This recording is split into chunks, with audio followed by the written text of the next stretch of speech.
10 రోజుల్లో అలాగే అతి ప్రయాసం మీద మాధవ్ సుధ అడ్రస్ సంపాదించగలిగాడు. నాగభూషణం గారు కలప వ్యాపారం మీద బాగా సంపాదించాడట.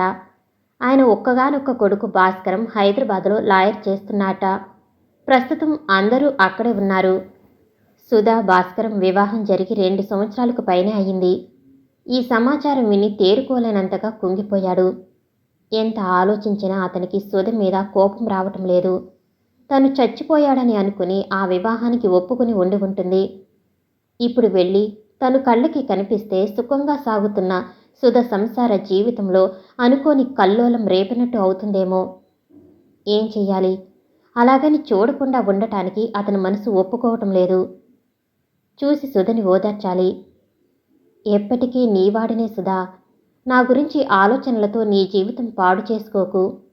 భాస్కరానికి భార్యవైన నువ్వు అన్ని విధాలా అతనికి ఆనందం ఇవ్వటం ధర్మం.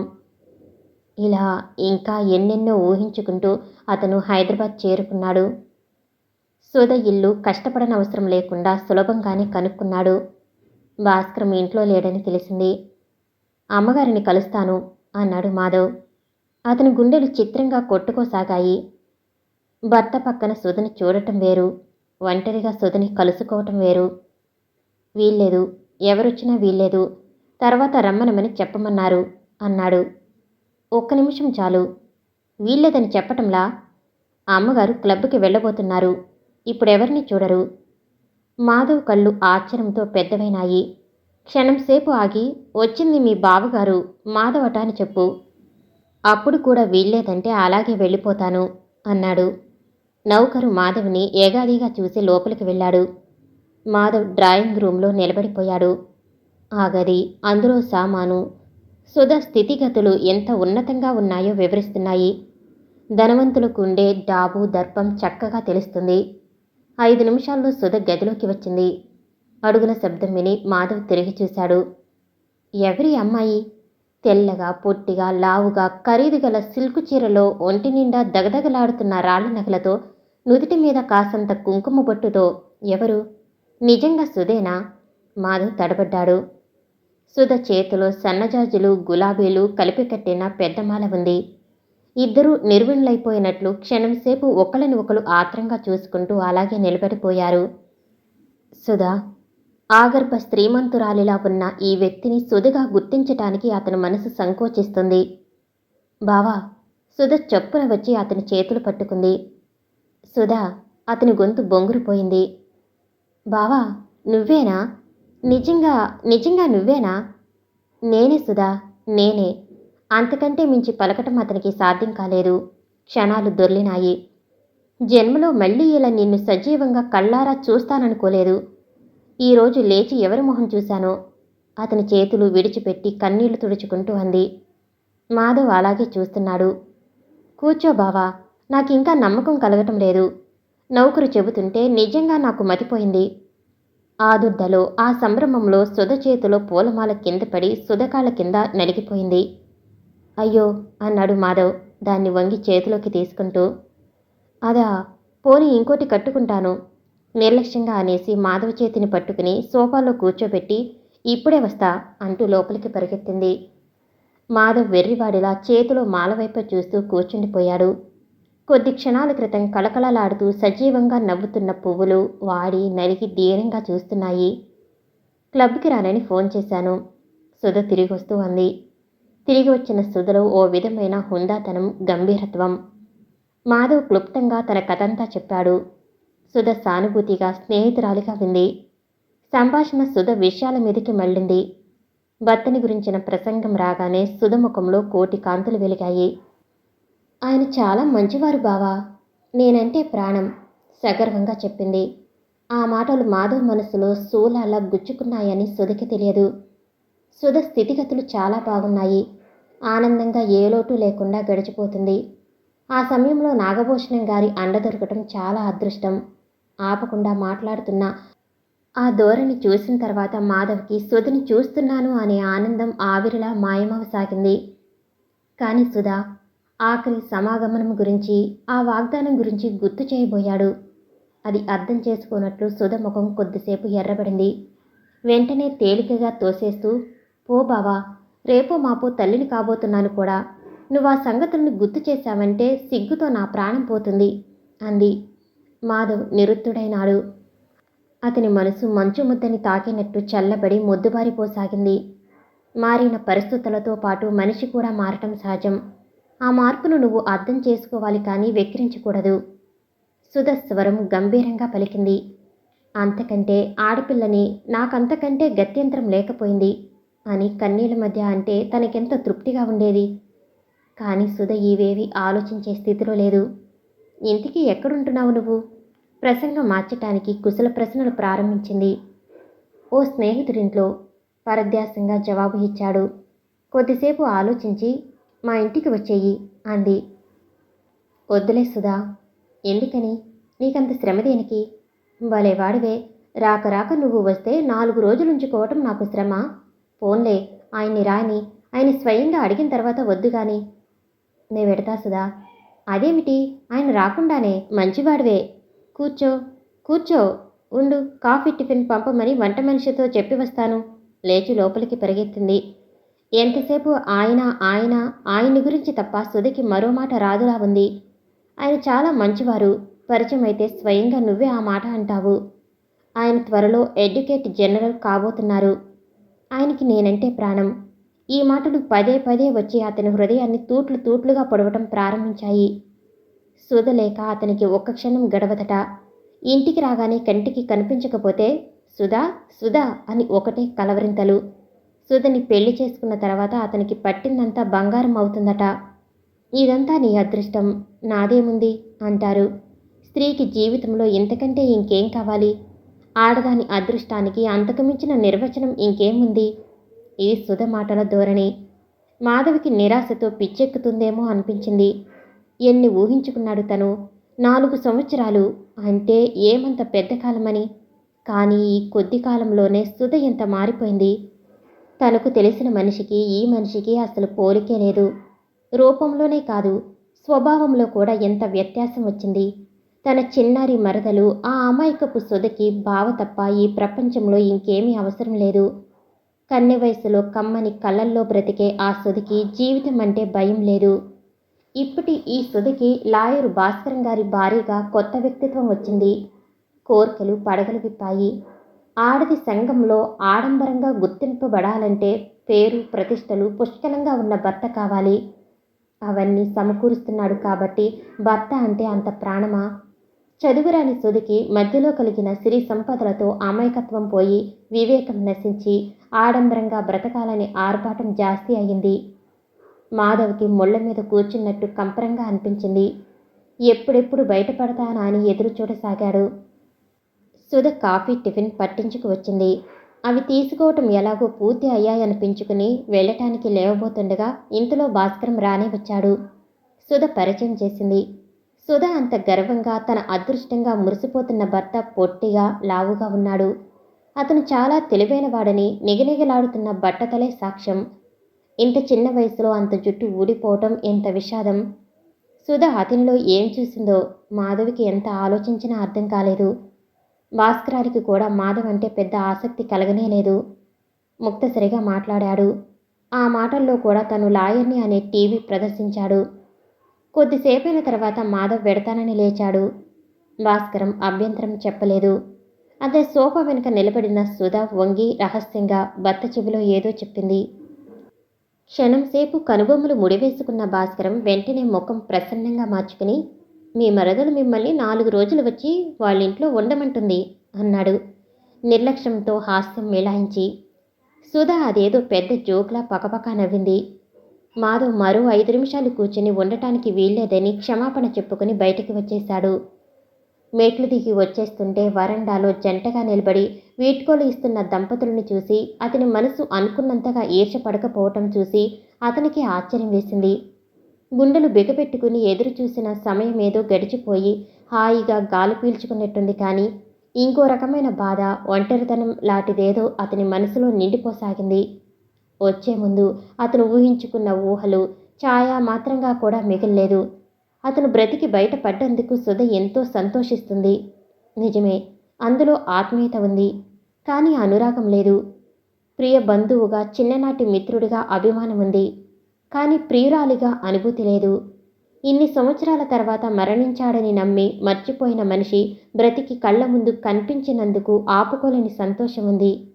కానీ అందులో ఎన్ని రోజుల నుంచో ఎదురు చూసి చూసి తపన పొంది నిరాశతో కుంగి అనుకోకుండా మళ్ళీ పొందిన ఉపశాంతి లేదు. ఇప్పటి ఈ సుధకి ఇల్లు, భర్త, పిల్లలు తప్ప ఇంకో విషయం ఆలోచించేందుకు అసలు తీరుబడి లేదు. మాధవుని గురించి కుశల ప్రశ్నలు వేయటం కంటే మానసికంగా అతని పరిస్థితి తెలుసుకోవాలనే అభిమానం లేదు. సుధ గుర్తుకు వస్తే అతనికి అకారణంగా చిరాకు కలగసాగింది. అసలు చూడకుండా ఉండా బాగుండేది. అదో విధంగా ఒక మధురమైన అనుభూతిగా కలకాలం గుర్తుండేది. కన్నకలలు కాలి బూడిద అయినాయి. ఊహలు ఎండమావుల్లో వెక్కిరించాయి. కట్టుకున్న ఆశా సౌధం గాలి మేడలా అంతరించిపోయింది. ఏం చెయ్యాలి? తను ఎక్కడుండాలి? సుధ లేని ఈ జీవితాన్ని ఏం చేసుకోవాలి? నిర్దాక్షిణ్యంగా సుధ కల్పించిపోయిన ఈ ఒంటరితనాన్నించి ఏ విధంగా తప్పించుకోవాలి? అన్ని ప్రశ్నలే. ఒకదానికి సమాధానం లేదు. తనెవరికీ అవసరం లేదు. ఈ ఆలోచనే అతన్ని అశక్తుడిని చేస్తుంది. భయంకరమైన నిరాశ శరీరంలో ప్రతి అణువుని కాల్చేస్తుంది. అర్థం కాని ఈ వెలుతుని చూసి అంతరాత్మ భయం భయంగా ముడుచుకుపోతుంది. అనుకున్నది పొందలేక అపజయం పొందిన మనసు అవమానంతో కరకరమంటుంది. కోపంతో రక్తం ఉడికిపోసాగింది. కానీ ఏం చేస్తాడు? ఆ కారణంగా కలిగిన ఈ ఆగ్రహాన్ని ఎవరి మీద వెడలుగక్కుతాడు? ప్రతీకారం ఎవరి మీద తీర్చుకుంటాడు? అసలు ఈ ఊరే, ఈ గాలి అతనికి విషపూరితంగా అనిపించింది. మాధవ్ మరో గంటలో రైల్వే స్టేషన్లో ఉన్నాడు. అతను ప్లాట్ఫారం మీదకి వచ్చేసరికి సరిగ్గా ట్రైన్ కదలబోతుంది. టికెట్ కొనే వ్యవధి లేదు. కొనాలని కూడా అతనికి లేదు. ఎదురుగుండా అందిన పెట్టెలోకి ఎక్కేశాడు. ఫస్ట్ క్లాస్ పెట్టె అది. పెట్టెలో ఎవరూ లేరు. అంతా ఖాళీగా ఉంది. కానీ ఇలాగే అవని టికెట్ లేకుండా ఫస్ట్ క్లాసులో ప్రయాణం చేస్తాడు. ఒకవేళ టికెట్ కలెక్టర్ టికెట్ ఏది అని అడిగితే లేదు అని దబాయిస్తాడు. అతను ఏదైనా మితిమీరి మాట్లాడితే పట్టుకు కొడతాడు. తద్వారా జైలు. అదే నయం. ఈ బయట ప్రపంచం కన్నా ఆ జైలే బాగుంటుంది. మాధవ్ దృఢ నిశ్చయంతో కూర్చున్నాడు. ఒక్క టికెట్ కలెక్టరే కాదు, అసలు పెట్టెలోకి రాబోయే ఎవరైనా సరే వాళ్ళని పిలిచి కయ్యం పెట్టుకోవాలనే స్థితిలో ఉన్నాడు. లేకపోతే అతనికి పిచ్చి పట్టేటట్టుంది. ట్రైన్ కొద్దిసేపటిలోనే వచ్చి సికింద్రాబాద్ స్టేషన్లో ఆగింది. మాధవ్ ఎంత ఆశగా చూసినా ఎవరూ వచ్చి పెట్టెలో ఎక్కలేదు. టైం అయిపోతుంది. ట్రైన్ మళ్ళీ కదలటానికి సిద్ధమవుతుంది. ఇక్కడ కూడా నిరాశే. అసలు ఈ స్థితిలో ఒంటరిగా ఉండాలంటేనే అతనికి ధైర్యం చాలటం లేదు. అనుకోకుండా చాలా సున్నితమైన చోట దెబ్బతిన్న మనసు వివేకం కోల్పోయింది. తనకేమైంది ఈరోజు? పిచ్చిపెట్టిన గుర్రంలా మనసు ఈ వెర్రిగంతులేమిటి? మాధవ్కి తనంటే తనకే విసిగేసింది. ఇన్ని రోజుల నుంచి రాంగోపాలరావు గారి సాంగత్యంలో తీర్చిదిద్దుకున్న వ్యక్తిత్వం ఏమైపోయింది? ఆయన దగ్గర జీవితాన్ని గురించి నేర్చుకున్న పాఠాలు ఏ గంగలో కలిశాయి? ఆయన గురించిన ఆలోచనలు రాగానే అతను కొద్దిగా శాంతపడ్డాడు. వృద్ధుడు, సజ్జనుడు, పితృ సమానుడు అయిన ఆయన జ్ఞాపకం రాగానే వివేకం కొద్ది కొద్దిగా కోలుకోసాగింది. మాధవ్ దిగి వెళ్ళి టికెట్ కొనుక్కుందామనుకున్నాడు. అప్పటికే రైలు కదలటానికి సిద్ధమవుతున్నట్లు కోత వేసింది. మాధవ్ లేచి బాత్రూం వైపు వెళ్ళాడు. అతను తిరిగి తలుపులు తెరిచేసరికి కంపార్ట్మెంటులో ఎవరో ఎక్కారు. ఎదురుగుండా బెర్త్ మీద సామాను కనిపించింది. అమ్మయ్య అని ఊపిరి పీల్చుకుని తోటి ప్రయాణికుని కోసం కంపార్ట్మెంటు అంతా కళ్ళతో వెతికేసరికి గుమ్మం దగ్గర తలుపు లోపల గడియ వేస్తూ ఒక అమ్మాయి కనిపించింది. ఒంటరిగా ప్రయాణం చేయటానికి ఇంకెవరూ బయట నుంచి లోపలికి రాకుండా తలుపు కిటికీ మూసి బందోబస్తు చేసుకుంటుంది. మాధవ్ బాత్రూమ్ గుమ్మం దగ్గర నిలబడిపోయి అలాగే చూడసాగాడు. తలుపు సరిగ్గా పడిందో లేదోనని మరోసారి గట్టిగా పరీక్ష చేసి తృప్తి పొందిన ఆ అమ్మాయి వెనక్కి తిరిగింది. మాధవ్ కదిలి ముందుకు వచ్చి బెర్త్ మీద కూర్చున్నాడు. ఒంటరిగా ఉన్న కంపార్ట్మెంటులో మొట్టమొదటిసారిగా అప్పుడే అతన్ని చూస్తున్న ఆ అమ్మాయి కళ్ళు ఆశ్చర్యంతో పెద్దవైనాయి. వాటిల్లో లీలగా భయం కూడా తొంగి చూసింది. నిజంగా ఏం ఆడవాళ్ళు! లేని ఉద్దేశాలు కలిగించి రెచ్చగొట్టడంలో సిద్ధహస్తులు. అతని వైపు చూస్తుండగానే ఆ అమ్మాయి ముఖంలోకి విపరీతమైన భయం వచ్చి నిండింది. చెయ్యి అప్రయత్నంగా గుండెల మీదకి వెళ్ళింది. నిర్లక్ష్యంగా ఇదేం పట్టనట్టు జేబులోంచి సిగరెట్ తీసి వెలిగించుకోబోతున్న మాధవ్ హఠాత్తుగా ఆగిపోయాడు. అతని చూపులు ఆ అమ్మాయి గుండెల మీద నిలిచి అక్కడ వేలాడుతున్న పులిగోళ్ళని పరీక్షగా చూశాయి. ఈ అమ్మాయి ఈ అమ్మాయి చేతిలో వెలిగించి పట్టుకున్న అగ్గిపుల్ల పూర్తిగా కాలి వేలి కంటి చురుక్కుమంది. రైలు అప్పటికి ప్లాట్ఫారం వదిలి పూర్తి వేగాన్ని అందుకుంది. అతను సంభ్రమాచార్యాలతో చూస్తుండగానే ఆ అమ్మాయి కళ్ళు ఆత్రంగా కంపార్ట్మెంట్ అంతా వెతికి అలారం బెల్ ఉన్న చోట నిలిచాయి. ఆ అమ్మాయి చూపులని వెంటాడుతున్న మాధవ్ కళ్ళు అలారం బెల్ తను కూర్చున్న చోటికి దగ్గరగా ఉండటం గ్రహించి కొంటిగా నవ్వాయి. క్షణంసేపు బేలగా చూసిన ఆ అమ్మాయి మరుక్షణంలో ధైర్యం తెచ్చుకుని తల ఎగిరేసి బెర్త్ మీద కూర్చుంది. మాధవ్ చెయ్యి అప్రయత్నంగా చెంప మీద తడుముకుంది. అక్కడ అది వరకు ఆ అమ్మాయి ఏర్పరిచిన గాయం శాశ్వతమైన ముద్రగా బలంగా చీరుకుపోయినట్టు లోతుగా గంటు ఏర్పడింది. మాధవికి క్షణంసేపు ఆ అమ్మాయిని ఏం భయపడవద్దని, ఆ రోజు కూడా అనవసరంగా అపోహపడ్డావు, ఆ రోజు నీ చేయి పట్టుకోవటం నాది తప్పే కానీ నా మనసులో అసలు ఉద్దేశం ఇది అని అంతా వివరంగా చెప్పాలనిపించింది. నేను నిన్నేం చేయను, నా నుంచి నీకేం ప్రమాదం జరగదు అని నాలుక చివరిదాకా వచ్చిన మాటలని ఆ అమ్మాయి కళ్ళల్లో కనిపించిన ఆ బెదురు, వెంటే ఆ తల తిప్పేసుకోవటంలో ఆ పొగరు చూసిన తర్వాత కాసేపు ఏడిపించి తర్వాత చెప్పవచ్చనే చిలిపి కోరిక ఆపేసింది. ఆ అమ్మాయి పక్కగా కొద్ది దూరంలో వచ్చి అదే బెర్త్ మీద కూర్చున్నాడు. అప్పటికి కూడా అలారం బెల్ అందుకోవాలంటే అతని దాటి వెళ్లాల్సిందే. అతను ఓ కాలు చాపి ఆ వీలు చూసుకుని మరీ కూర్చున్నాడు. అతను కూర్చున్న బెర్త్ మీద వచ్చి కూర్చున్నా అతన్ని చూసి భయపడలేదు. అసహించుకుంటున్నట్టు ముఖం పెట్టింది. నువ్వు నన్నేం చేయలేవు అన్నట్టు ధీమాగా చూసి పక్కకు తిరిగి కిటికీ తలుపు ఒకటి పైకి ఎత్తబోయింది. దానికంటే ఆ అమ్మాయి బెదిరిపోయినట్టు, భయపడ్డట్టు జాలిగా చూస్తే అతడు కరిగిపోయేవాడు. తక్షణం తన ప్రవర్తనకి సిగ్గుపడి క్షమాపణ చెప్పుకుని వెళ్ళి తన సీటులో కూర్చునేవాడు. కానీ నువ్వు నన్నేం చేయలేవు అనే ఆ నిర్లక్ష్యపు ప్రవర్తన అతన్ని రెచ్చగొట్టింది. అందుకే వెంటనే వచ్చి తెరవబోతున్న కిటికీని ఆపుచేశాడు. ఈ అదును కోసమే చూస్తున్నట్టు ఆ అమ్మాయి ఒకసారి లేచి మెరుపుల అలారం బెల్ వైపు పరిగెట్టబోయింది. మాధవ్ చురుగ్గా కాలు అడ్డు పెట్టేశాడు. చటుక్కున అతని కాలు అడ్డు రావటంతో తూలి పడిపోయింది. క్షణంలో అతని బలిష్టమైన చెయ్యి వచ్చి ఆ అమ్మాయి బోర్లా పడకుండా ఆపేసింది. కోపంతో ఎరుపెక్కిన కళ్ళతో తీక్షణంగా అతని వైపు చూసింది. అతను నవ్వాడు. ఆ అమ్మాయి చెయ్యి బలంగా విడిపించుకోబోయింది. కానీ సాధ్యం కాలేదు. కొద్దిసేపు చూసి మాధవ్ చెయ్యి వదిలేశాడు. మరుక్షణం రెండు చేతులతో అతన్ని బలంగా తోసేసింది. ఇంకొక సెకండ్లో అలారం బెల్ చేతికి అందేదే. కానీ ఈ లోపలే లేచిన మాధవ్ రెండు చేతులు చాచి ఆ అమ్మాయి శరీరం మొత్తాన్ని అందుకుని యువతలకి లాగేశాడు. ఆ లాగే ప్రయత్నంలో అటు ఇటు కదులుతూ పోతున్న రైలు వేగానికి నిలబడలేక బెర్త్ మీదకొచ్చి పడ్డారు. ఇప్పుడు కసిగా అన్నాడతను. సమాధానంగా ఆ అమ్మాయి చేతులు వచ్చి మాధవ్ ముఖాన్ని బలంగా టపటపామనిపించాయి. మొదట్లో క్షణంలో సగంసేపు నిరుత్తుడైనా అతను వెంటనే ఒక చేతితో ఆ రెండు చేతుల్ని గట్టిగా పట్టుకుని కదలకుండా బంధించాడు. మరో చేతితో ఆ అమ్మాయి శరీరాన్ని లేవకుండా నొక్కిపెట్టేశాడు. క్షణంసేపు కాలం నిలిచిపోయింది. మాధవ్ అందంగా సొగసుగా ఉన్న ఆ కాటుక కళ్ళల్లోకి చూస్తుండిపోయాడు. ఆ అమ్మాయి కళ్ళు రెపరెపలాడిస్తూ భయంగా చూసింది.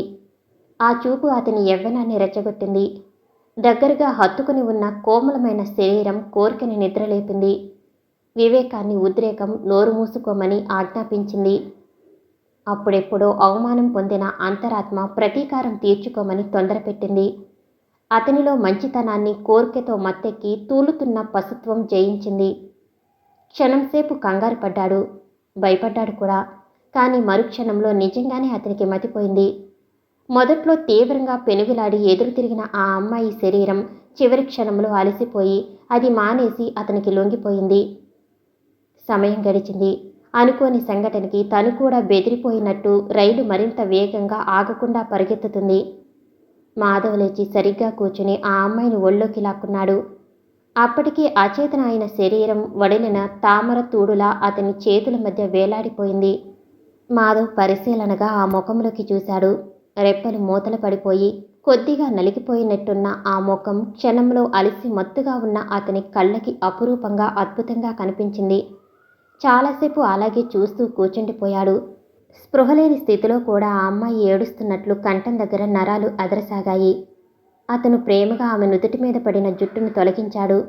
హఠాత్తుగా అతనికి జాలేసింది. ఇదేమిటి ఇలా అయిందే? పశుత్వం అనుకోకుండా తనని ఎందుకిలా లొంగ తీసుకుంది? పసితనం పూర్తిగా పోని ఆ ముఖం చూస్తున్న కొద్దీ అతనికి మతిపోతున్నట్టు అనిపించింది. ఏం చెయ్యాలి తను? ఇప్పుడు తన కర్తవ్యం ఏమిటి? ముక్కు మొహం తెలియని ఈ అమ్మాయిని ఇలా వదిలేయటమా? లేక లేక ఆ అమ్మాయి కళ్ళు విడిపడ్డాయి. అతను స్నేహపూరితమైన చల్లటి చిరునవ్వు నవ్వాడు. భయంగా వెర్రిగా చూసిన ఆ అమ్మాయి ముడుచుకుపోతున్నట్టు వెనక్కి వెనక్కి జరిగింది. భయపడకు, మీదికి వంగి మృదువుగా చెప్పాడు. కానీ ఆ మాట వినిపించినట్టే లేదు. ఇంకోసారి ఆ అమ్మాయి ముఖం కాంతివిహీనమైపోయింది. హఠాత్తుగా రైలు ఆగటంతో అతడు అదిరిపడ్డాడు. ఊపిరి బిగబట్టి కాబోయే శబ్దాల కోసం శ్రద్ధగా ఆలకించాడు. కానీ ఎన్ని నిమిషాలు గడిచినా ఏం కాలేదు. ఎవరూ రాలేదు.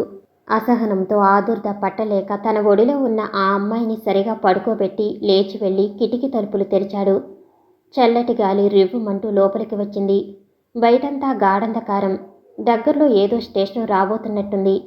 సిగ్నల్ కోసం అనుమతి కోరుతూ రైలు బిగ్గరగా విసుగ్గా కోతలేస్తుంది. బయటకు చూస్తున్న అతని కళ్ళు తిరిగి వచ్చి బెర్త్ మీద అలసిపోయినట్టు అచేతనంగా పడుకున్న ఆ అమ్మాయి ముఖం మీద నిలిచాయి. ఆమెకి మెలకువ రాకముందే తను దిగిపోతే తప్పు చేసినప్పుడు శిక్ష పొందటానికి తలెత్తకుండా స్వీకరించగలడు. తను చేసిన ఈ దుష్కృత్యానికి ఎలాంటి శిక్ష అయినా ఎవరో తెలిసి వాళ్ళేదో తీర్పు చెప్పే కంటే ఈ శిక్ష ఏదో తనకి తనే విధించుకోవటం మంచిది. మరో 5 నిమిషాల్లో అతను రైల్లోంచి దిగేశాడు. ఆకాశంలో దట్టంగా నల్లని మబ్బులు ఆవరించుకుని ఉన్నాయి. చల్లగా సన్నగా వానతుంపరలతో కలిసి వీస్తున్న గాలి అతని శరీరాన్ని తాకి సేదతీర్చసాగింది. మాధవ్ కదలబోయే రైలు కిందపడి ఆత్మహత్య చేసుకోవాలనే దృఢ నిశ్చయంతో దిగాడు. కానీ 10 నిమిషాల తర్వాత కానీ రైలు కదలలేదు. ఒక నిశ్చయాన్నించి తిరిగి పోవటానికి, మనిషి తేరుకోవటానికి, జీవితం మీద 1000 రెట్లు తీపి కలగటానికి ఆ 10 నిమిషాలు చాలు. అతని ధైర్యం సన్నగిలింది. చావబోయేసరికి బ్రతుకు మరింత మధురంగా కనిపించి చిరునవ్వుతో చేతులు చాచింది. దానితో దృఢనిశ్చయం కొద్దిగా సడలింది. ఆ సడలింపుతో బలవంతంగా చేతుల మధ్య పట్టి బంధించిన చావాలనే కోరిక పిట్టలా రెక్కలు విదిరించుకుని తుర్రున పారిపోయింది. తను అవును కాదు అని మనసులో కొట్లాడుతుండగానే రైలు వెళ్ళిపోయింది. వెళ్ళిపోయిన రైలు వంక నిస్సహాయంగా చూస్తూ నిలబడిపోయాడు. చాలాసేపు అయిన తర్వాత మాధవ్ నిద్రలో లేచి నడుస్తున్న మనిషిలా తూలుతూ రైలు పట్టాల వెంబడి నడక సాగించాడు. దూరంగా మినుకు మినుకుమంటున్న లైట్లని బట్టి అక్కడ స్టేషన్ ఏదో ఉన్నట్లు అనిపిస్తుంది. ఆ లైట్లని చేరుకోవటానికి అతనికి చాలాసేపు పట్టింది. పై సంఘటన జరిగిన తర్వాత దాదాపు 5-6 సంవత్సరాలకి ఈ మధ్యకాలంలో దేశంలో చాలా మార్పు వచ్చింది. వందలాది సంవత్సరాలుగా హీనమైన బానిస బ్రతుకుతో అంధకారంలో మగ్గిన మనుషులకి స్వాతంత్ర్యం నూతన కాంతిని తెచ్చింది. ముసల్మానులు హిందువులతో పోట్లాడి విడిపోయి పాకిస్తాన్ ఏర్పరచుకున్నారు. జాతిపిత మహాత్ముడు మరణించాడు. తుపాకీ గుండికి బలి అయి నేలకి ఒరిగిపోయిన ఆయన నిష్క్రమణముతో కొత్తగా లభించిన ఈ వెలుగు కూడా ఆరిపోతుందేమోనని భయపడ్డ ప్రజానీకం నుంచి జవహర్లాల్ ముందుకు వచ్చి ఈ జ్యోతి అందుకుని నిలబడ్డాడు. స్ఫురద్రూపి, సాహసవంతుడు అయిన ఆయన నాయకత్వంలో భారత జాతి శిథిలమవటానికి సిద్ధంగా ఉన్న ఈ జీర్ణ గృహాన్ని సరిచేయటానికి ముందుకు నడిపించి దేశం బాగుపడి పురోభివృద్ధి చెందటానికి ప్రణాళికలు సిద్ధమైనాయి.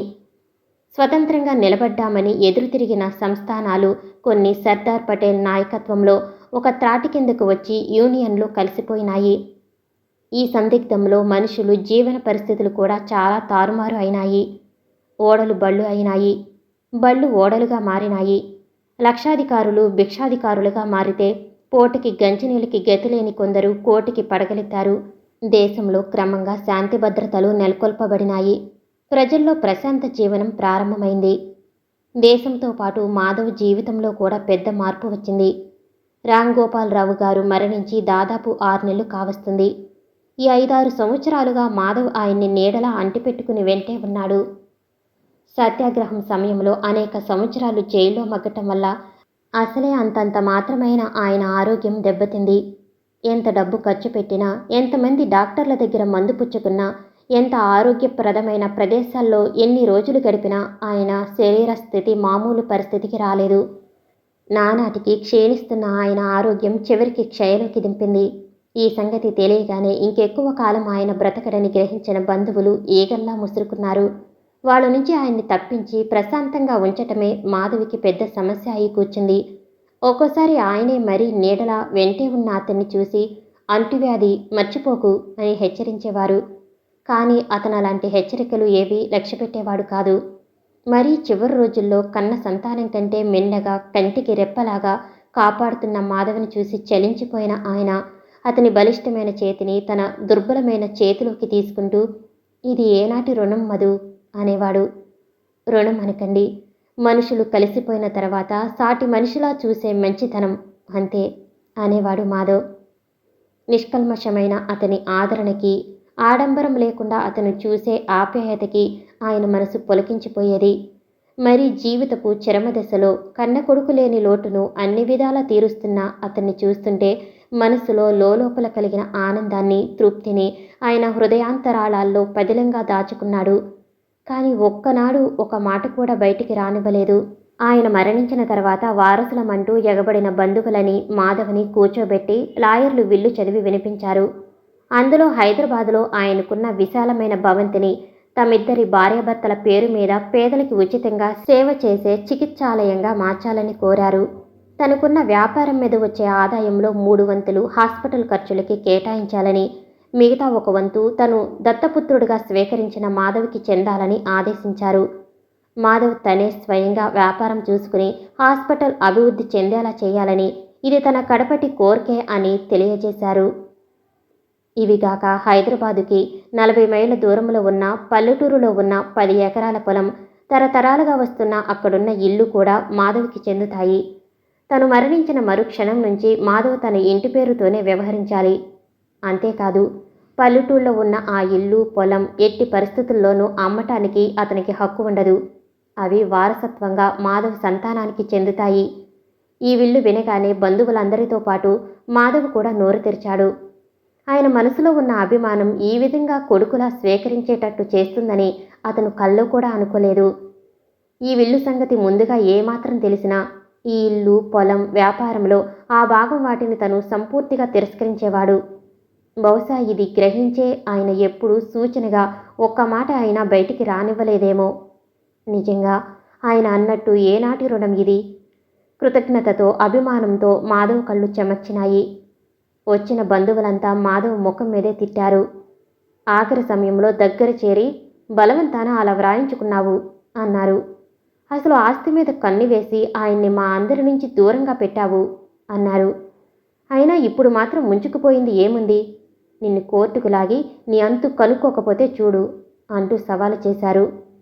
నీ గోల్డ్ ఒడగొట్టి అదంతా మళ్ళీ వేలం పొందే వరకు నిద్రపోం అని ప్రతిజ్ఞలు చేశారు. లాయర్ ముందుకు వచ్చి అసలు ఈ గొడవ ఏదీ మాధవికి తెలియదని, అతను అమాయకుడని చెప్పబోయాడు. చాలు చాలు, మీరంతా కలిసి పన్నిన కుట్ర. ఇందులో మీకెంత బాగుందో మాకేం తెలుసు అంటూ లేచిపోయారు వాళ్ళు.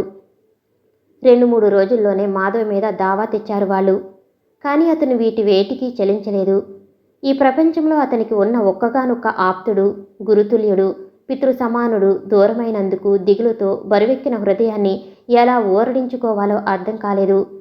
ఇన్ని సంవత్సరాల ఆయన సహచర్యంలో ఆయనకిచ్చిన దానికంటే పొందింది కూడా చాలా ఉంది. రైల్లో ఆ రోజు అకస్మాత్తుగా ఆ భయంకర సంఘటన జరిగిన తర్వాత ఆత్మహత్య చేసుకోవటానికి ధైర్యించాలని అతనికి ఆవేదనతో మతి చలిస్తుందేమోనన్న భయం వేసింది. కానీ దాని నుంచి ఆయనకి తెలియకుండానే రక్షించారు. ఎన్నిసార్లు తను చేసిన సిగ్గుమాలిన పనిని ఆయనకి నోరు తెరిచి చెప్పి ఏం చేస్తే ప్రాయశ్చిత్తం చేసుకున్నట్లు అవుతుందో చెప్పమని అడగాలనుకున్నాడు. కానీ అడగలేకపోయాడు. తర్వాత రోజులు గడిచిన కొద్దీ ఆ గాయం మాని మెల్లగా మర్చిపోవటానికి కావలసిన శక్తిని మనసు సంపాదించుకుంది. ఆ విధంగా రాంగోపాల్ గారి మరణంతో మాధవ్ జీవితం మలుపు తిరిగింది. ఈ మలుపు తిరగగానే అతనికి ఆయన వ్యాపారం, హాస్పిటల్గా మార్చాల్సిన ఇల్లు, వాటి ద్వారా ఇంకా అనేక బాధ్యతలు వచ్చి మీదపడ్డాయి. రోజులు క్షణాల్లో దొర్లిపోసాగాయి. ధనం ఎప్పుడూ ఒంటరిగా రాదు. చుట్టాల్ని, స్నేహితుల్ని, కీర్తి ప్రతిష్టల్ని వెంట పెట్టుకుని సకుటుంబ పరివారంగా అన్నట్టు ఆడంబరంగా వస్తుంది. వెళ్ళిపోయేటప్పుడు అంతే, అందర్నీ వెంట పెట్టుకుని నిశ్శబ్దంగా నిష్క్రమిస్తుంది. మాధవ్కి కొత్తగా లభించిన సిరి సంపదలతో పాటు కొత్త స్నేహితులు చాలామంది దొరికారు. వాళ్ళందరిలో మాధవికి నచ్చింది, మనసులకి దగ్గరగా వచ్చింది ప్రసాద్ అని ఒక డాక్టరు. ప్రసాద్ రాంగోపాలరావు గారి సహాయం వల్ల చదువుకుని పైకి వచ్చాడు. ఆయన బ్రతికుండగా కలిగిన పరిచయం రాను రాను పెరిగి మంచి స్నేహంగా రూపొందింది. ప్రసాద్కి కూడా మాధవ్ అంటే మంచి గౌరవం ఉంది. విశిష్టమైన అతని వ్యక్తిత్వం అంటే గాఢమైన గౌరవాభిమానాలున్నాయి. మాధవ్ అప్పుడప్పుడు వాళ్ళ ఇంటికి వెడుతుండేవాడు. ఆ కుటుంబంలో అందరికంటే ప్రసాద్ చెల్లెలు జ్యోతి దృష్టిని అతను బాగా ఆకర్షించాడు. వ్యక్తిత్వాల జోలికి అంతగా పోని జ్యోతికి మాధవ్ బుద్ధి ఎలాంటిదైనా విగ్రహం మాత్రం కంటికింపుగా ఉండి చాలా బాగా నచ్చింది. మొదటి చూపులోనే అతని పట్ల ఆసక్తి ఏర్పరచుకుంది. తన ఊహలకి తగిన పురుషుడని నమ్మింది. కానీ జ్యోతి మనసులో ఈ ఉద్దేశమేమీ గ్రహించని మాధవ్ అందరితోలాగానే మాట్లాడేవాడు. కానీ ఎప్పుడు చూసినా ఏదో ఒకటి వాగుతూ ఎంతసేపు తన అందం చేత ఎదుటివాళ్ళు ఆకర్షింపబడాలని వెర్రిమొర్రి ప్రయత్నాలు చేసే జ్యోతిని చూసి అసహించుకునేవాడు కూడా. కానీ ఒక్క జ్యోతిని తీసేస్తే మిగతా ఆ కుటుంబంలో అందరూ అతనికి ఆప్తులే. అందుకే జ్యోతి విషయంలో చూసి చూడనట్టు వదిలేసి పట్టించుకునేవాడు కాదు. మాధవ్ నిర్లక్ష్యాన్ని అదో ఫోజ్ కింద తీసుకుని జ్యోతి సరిపెట్టుకుంది. తన మీద ఎలాంటి ఆకర్షణ లేకపోతే అసలు ఇంటికి ఇన్నిసార్లు రాడనుకుని నమ్మింది. మనిషి మనసు మహా చిత్రమైనది. ఒంటరిగా ఉన్నా ఒక్కొక్కసారి హాయిగా అద్భుతంగా ఉంటుంది. మళ్ళీ ఇంకోసారి 10 మందిలో తిరుగుతున్నా సరే చుట్టూ ఎవరూ లేనట్టు ఏకాకిగా ఎడారిలో నిలబడి దిక్కులు చూస్తున్నట్టు అనిపించి వెర్రివాళ్లను చేస్తుంది. మాధవ్ పని ప్రస్తుతం అలాగే ఉంది. ఒంటరితనపు బాధ భరించలేక అనేక వ్యాపకాలని కల్పించుకున్నాడు. ఇష్టం లేకపోయినా కాలక్షేపం అవుతుందని జ్యోతితో పరిచయం పెంచుకున్నాడు. బిజినెస్ చూడటంలో మరింత శ్రద్ధ కనపరిచాడు. హాస్పిటల్ విషయంలో అవసరానికి మించిన జోక్యం ఏర్పరచుకున్నాడు. అయినా సరే భూతంలా పట్టుకున్న ఈ ఒంటరితనపు బాధ అతన్ని వదలటం లేదు. సుధ అప్పుడప్పుడు వచ్చి వెడుతూనే ఉంది. అందంగా, అమాయకంగా, ఆనందంగా ఉన్న సుధని చూస్తుంటే అతని మనసు ఎందుకో ఉలిక్కి పడుతుంది. జీవితం అంతా వెలితిగా కనిపిస్తుంది. ఒక్కోసారి మరీ చిత్రంగా అర్ధరాత్రి వేళ తట్టిలేపినట్టే మెలకువ వస్తుంది. తర్వాత ఎంత ప్రయత్నం చేసినా కంటి మీదికి కునుకన్న మాట రాదు. ఆలోచనలు జోరీగిల్లా ముసురుతాయి. మనసు అది కల్పిస్తున్న అశాంతిని భరించలేక విలవిలలాడుతుంది. అర్ధరాత్రి వేళ అప్పటికప్పుడు లేచి ఎక్కడికైనా పారిపోదామనిపిస్తుంది. కానీ ఎక్కడికి వెళ్తాడు? అలాంటి బాధ నుంచి తప్పించుకునేందుకు సందడి ఇంట్లో ఉండాలి, కానీ బజారులో కొనుక్కుంటే రాదు. అలాంటి సమయాల్లో అనేక ఆలోచనల మధ్య అప్పుడప్పుడు ఆ అమ్మాయి ముఖం గుర్తుకు వస్తుంది. ఎక్కడుందో, ఏం చేస్తుందో? తను గుర్తుంటాడా? ఒట్టిది, ఎప్పుడో మర్చిపోయి ఉంటుంది. సుధలాగానే ఆ అమ్మాయి కూడా పెళ్లి చేసుకుని ఇల్లు సంసారం గొడవలో పడిపోయి ఉంటుంది. ఆ అమ్మాయి మర్చిపోతే మర్చిపోవచ్చు, కానీ తనెలా మర్చిపోతాడు? ఒకవేళ మర్చిపోదామన్నా ముఖం మీద ఉన్న ఈ మచ్చ మర్చిపోనివ్వదు. అద్దంలో చూసుకున్నప్పుడల్లా సిగ్గుతో చితికిపోయే ఆ సంఘటన గుర్తుకు వస్తుంది. వెంటనే వడిలి వాడిపోయి తూలిపోతూ స్పృహ లేకుండా తన చేతుల మధ్య పట్టుకున్న ఆ ముఖం గుర్తుకు వస్తుంది. అది గుర్తుకు రాగానే అతని మనసంతా వికలమైపోతుంది. భగవంతుడు తను చేసిన పాపానికి శిక్షించలేదేం? పైనుంచి సర్వసంపదలు ఇచ్చి ఆశీర్వదించాడు. ఎందుకని? ఒకవేళ ఎప్పుడైనా ముఖాముఖిని తామిద్దరూ కలుసుకుంటే ఎలాగుంటుంది? మాధవికెందుకో ఆ దృశ్యం చూసి తీరాలనే కోరికే బలీయంగా నాటుకుని నానాటికి దృఢంగా పెరగసాగింది. ఇన్ని సంవత్సరాలలో ఇంతమందిలో ఆమె ఎక్కడైనా కనిపిస్తుందేమోనని అతని మనసు రహస్యంగా వెతుకుతూనే ఉంది. కనీసం అలాంటి ఛాయలున్న మనిషి కూడా అతనికి కనిపించలేదు. ఒకటి మాత్రం సత్యం, ఇక ముందు జీవితంలో ఆ అమ్మాయి కనిపించినా కనిపించకపోయినా తను మాత్రం జీవితాంతం ఈ జ్ఞాపకాన్ని గురించి మర్చిపోడు. అది తన వల్ల కాదు. ఆ అనుభూతి అంత గాఢంగా ముద్ర వేసుకుపోయింది. మొన్నటికి మాత్రం మొన్న జ్యోతి వాళ్లతో కలిసి అందరూ అలా పిక్నిక్కి వెళ్ళినప్పుడు జ్యోతి ప్రయత్నం చేసి చాకచక్యంగా తనతో ఒంటరిగా మిగిలిపోయింది. చుట్టూ తెల్లటి వెన్నెల, చక్కటి నిశ్శబ్దం, ప్రశాంతమైన పరిసరాలు. అప్పుడు అతని మనసు కొద్దిగా చలించిన మాట నిజమే. జ్యోతిని దగ్గరగా తీసుకున్నాడు. మీ ముఖం మీద ఈ మచ్చ ఎంత బావుంది. ఎప్పుడు తగిలింది ఈ దెబ్బ? చిటికెన వేలు కొనతో ఆ మచ్చ ఉన్నంత మేర రాస్తూ గోముగా అంది. క్షణంసేపు వెర్రిగా చూచిన మాధవ్ చటుక్కున జ్యోతిని వదిలేసి దూరంగా వెళ్ళిపోయాడు. హఠాత్తుగా అతనికి వెన్నెల ఆ ఒంటరితనం అసహ్యం వేసింది. భయం కలిగించింది కూడా. వెనుక నుంచి జ్యోతి పిలుస్తున్నా వినిపించుకోకుండా గబగబా మిగతా వాళ్ళు ఉన్న చోటికి వచ్చేశాడు. అనుకోకుండా అతని మనస్సంతా వికలమైపోయింది. మనశ్శాంతి విచిత్రంగా మాయమైంది. వాళ్ళంతా తనని ఇప్పుడు ఇంతగా గౌరవిస్తున్నారే, మంచివాడంటూ ఆర్భాటంగా ఆదరిస్తున్నారే, తను చేసిన ఆ భయంకరమైన దుష్కార్యం తెలిస్తే బహుశా ముఖం కూడా చూడరేమో.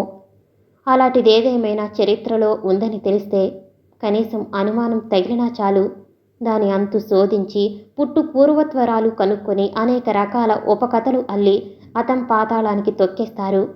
రామగోపాలరావు గారి ఆస్తికి వారసుడయ్యాడని మండిపోతున్న వాళ్ళకి ఎంత చక్కటి అవకాశం. తనసలు పెళ్లి చేసుకోడు. ఒకవేళ చేసుకున్నా అతి సామాన్యమైన అమ్మాయిని తన నుంచి భర్తగా రక్షణ, ఆనందం కోసం పిల్లలు తప్ప ఇంకేమీ కోరని మనిషిని చూసి మరీ చేసుకుంటాడు. మనసులో సుదకు కూడా లేని ఓ విధమైన ప్రత్యేకత ఆ అమ్మాయి సంపాదించుకుని కూర్చుంది. అసలు ఆ అమ్మాయి గుర్తొస్తే ఇంకో స్త్రీని తాకాలంటే అసహ్యం వేస్తుంది, జుగుప్సగా ఉంటుంది. ఇంటికి వచ్చిన తర్వాత కూడా ఆ రాత్రి అతనికి చాలాసేపటి వరకు నిద్ర పట్టలేదు. కొద్ది సంవత్సరాల క్రితం అనుకోకుండా జరిగిన ఓ విచిత్ర సంఘటన గురించి తను ఇంతగా అసలు ఎందుకు ఆలోచించాలి? తెరిచి చూస్తే ప్రతి మనిషి జీవితకాలంలోనూ ఏవో రహస్యాలుండక మానవు. అలాగే తను కూడా అని ఎందుకు సరిపెట్టుకోలేకపోతున్నాడు? తనని తనే దోషిగా, అల్ప వ్యక్తిత్వం గల మనిషిగా ఊహించుకుని ఈ నరకం చూడటం దేనికి? ఇన్ని విధాలుగా తను గుర్తు చేసుకుంటున్నాడు. ఆ అమ్మాయి ఒకరోజు ఒక్క క్షణమైనా గుర్తు చేసుకుంటుందా? ఎప్పుడైనా ఏ ఒంటరిగానో ఏ రైల్లోనో ప్రయాణం చేసినప్పుడు గుర్తురాదు. గుర్తు రాగానే ఆ అందమైన కనుబొమ్మలు ముడుచుకుంటాయి కాబోలు. అసహ్యంతో పెదవులు వంపులు తిరిగి ఖర్చుకుంటాయేమో. ఏదైనా ఎలాగైనా సరే ఎక్కడున్నా ఆమె ఉనికి సంపాదించి ఒక్కసారి చూడాలి. చూడగానే ఆ సోగ కళ్ళల్లో కనిపించే గుర్తింపు, ఆ జ్ఞాపకం యొక్క ప్రతిఫలం ఎలా ఉంటాయో. మాధవ్కి ఎలాగైనా ఆగర్భ శ్రీమంతురాలయ్యి ఈ పాటికి ఒకరిద్దరి పిల్లల తల్లి కూడా అయి ఉన్న ఆమెని చూసి తీరాలని మరీ మరీ అనిపించసాగింది.